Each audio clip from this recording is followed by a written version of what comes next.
నమస్కారం, క్లూస్ టీవీకి స్వాగతం. డిఎస్పీ సుంకర మురళీమోహన్ ఆధ్వర్యంలో సిఐసిహెచ్ విద్యాసాగర్ పర్యవేక్షణలో అసాంఘిక కార్యకలాపాలపై ముక్కుమ్మడిగా సమన్వయ దాడులు నిర్వహిస్తున్నట్లు Alamuru SI G Naresh, Atreyapuram SI Ramu, Kothapeta SI Surendra అన్నారు. ఆదివారం ఉదయం 5 గంటల నుంచి 8 గంటల వరకు జొన్నాడ తారకరామ కాలనీలో అసాంఘిక శక్తులను గుర్తించడం కోసం 4 వైపుల నుంచి ప్రత్యేక దాడులు వారు నిర్వహించారు. ఈ దాడుల్లో రికార్డులు లేని 25 బైకులు, 4 కార్లు గుర్తించి వాటిని స్టేషన్ కి తరలించారు. ఈ కార్డన్ సర్చ్ లో ఏ ఒక్కరూ తప్పించుకోకుండా ఏరియల్ సర్వే కోసం డ్రోన్ కెమెరాలను వినియోగించామన్నారు. దాడులలో అనధికారికంగా కలిగినట్లు గుర్తించిన వాహనాలకు సంబంధిత యాజమాన్లు రికార్డులు అందజేసినట్లయితే వారికి వాహనాన్ని తిరిగి ఇస్తామని అన్నారు. లేని పక్షంలో మొత్తం వాహనాలను సీజ్ చేసి రికార్డులను ఉన్నతాధికారులకు నివేదిస్తామని అన్నారు. ఈ కార్యక్రమంలో ఏఎస్ఐ సూర్యచంద్రరావు, 25 మంది పోలీసులు పాల్గొన్నారు.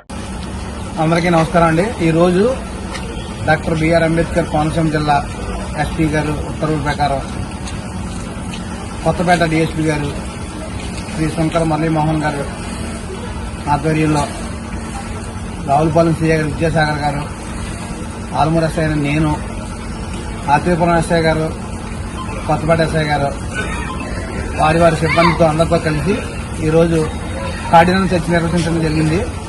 దీనిలో భాగంగా జొన్నాడ గ్రామంలో తారకరామ కాలనీలో చెక్ చేయడం జరిగింది. ఇక్కడ ఏమైనా ఇల్లీగల్ వెపన్స్ ఉన్నా లేదా సారా ఇల్లీగల్ లెక్కర్ ఏమైనా ఉంటే దాని గురించి రైడ్ చేయడం జరిగింది. రికార్డు లేని బళ్ళు కూడా సుమారుగా ఒక 25 బళ్ళు సీజ్ చేయడం జరిగింది. 4 కార్లు కూడా సీజ్ చేయడం జరిగింది. దాని యొక్క రికార్డులు చెక్ చేసి రికార్డు ఉన్నట్టయితే ఎవరి బండి వాళ్ళకి అప్పచెప్పడం జరుగుతుంది. రికార్డు లేని బండ్లు మోటార్ వెహికల్ ఇన్స్పెక్టర్కి రాయడం జరుగుతుంది. అందరికీ నమస్కారం.